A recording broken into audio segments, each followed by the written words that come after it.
Hello అండి. నేనైతే మీకు ఈ వీడియోలో 1000 ఏళ్ల చరిత్ర గల ఒక టెంపుల్‌ని చూయించబోతున్నాను. అది ఎక్కడో కాదండి, తెలంగాణలో ఉన్న సంగారెడ్డి డిస్ట్రిక్ట్ కొడకంచి గ్రామంలో ఉంది. ఈ టెంపుల్ గురించి మీకు తెలియని, నాకు తెలిసిన కొన్ని విషయాలు చెప్తాను. మన పురాణాల్లో ప్రకారం ఒక్కొక్క ఆలయానికి ఒక్కొక్క విశిష్టత ఉంది. ఈ టెంపుల్‌కి 1000 ఏళ్ల చరిత్ర ఉంది.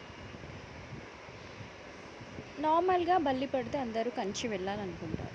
కంచికి వెళ్ళలేని వారు ఇక్కడ కుడకంచిలో వచ్చి బంగారు, వెండి బల్లిలను దర్శించుకుంటే అందులో ఉన్న దోషం పోతుందన్నమాట. ఎన్నో ఏళ్ల చరిత్ర ఉన్న ఈ టెంపుల్స్‌లో చాలా షూట్స్ కూడా అవుతాయి. రీసెంట్‌గా హాట్‌స్టార్‌లో వచ్చిన ఒక వెబ్ సిరీస్ 'హరికథ' అనే మూవీ చాలామంది చూసి ఉంటారు. చూడని వాళ్ళు డూ వాచ్ ఇట్ అండి. అందులో కొన్ని సీన్స్ ఇక్కడే తీశారు. అదే టెంపుల్ విశిష్టత.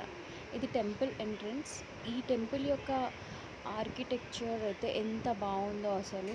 1000 ఏళ్ల చరిత్ర ఉన్న టెంపుల్ అయితే శిథిలావస్థలో ఉండకుండా చాలా బాగా మెయింటైన్ చేస్తున్నారు. అక్కడ ఒక ఏమంటారు, కొలను, మా సైడ్ అయితే తెలంగాణ భాషలో గుండం అంటారు. సో అక్కడ గుండం కూడా ఉంది.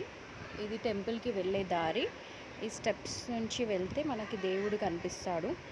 అక్కడ ఆదినారాయణ స్వామి కొలువై ఉన్నాడు. ఇదిగోండి, ఇక్కడ బంగారు, వెండి బల్లీలను నేను మీకు చూపిస్తున్నాను. స్వామివారి డైరెక్ట్గా వీడియో తీయొద్దు కాబట్టి అక్కడ బాక్స్లో నేను స్వామివారి ఫోటో అయితే పెట్టాను. దర్శనం చేసుకున్నాము. టెంపుల్ అయితే చాలా పీస్ఫుల్గా ఉంది. అండ్ ఎంత బాగుందంటే అక్కడ స్వామివారి టెంపుల్లోకి వెళ్ళగానే నాకైతే ఒళ్ళు పులకరించిపోయింది స్వామివారిని చూడగానే. ఇక్కడ గుండంలో కొన్ని వాటర్ ఉన్నాయి. వర్షాకాలంలో అయితే చాలా బాగుంటాయంట ఇంకా వాటర్. సమ్మర్ కాబట్టి లేవు ఎక్కువగా. అందులో ఫిషెస్ ఉన్నాయి, గోల్డెన్ ఫిషెస్, బ్లాక్ ఫిషెస్ కూడా ఉన్నాయి.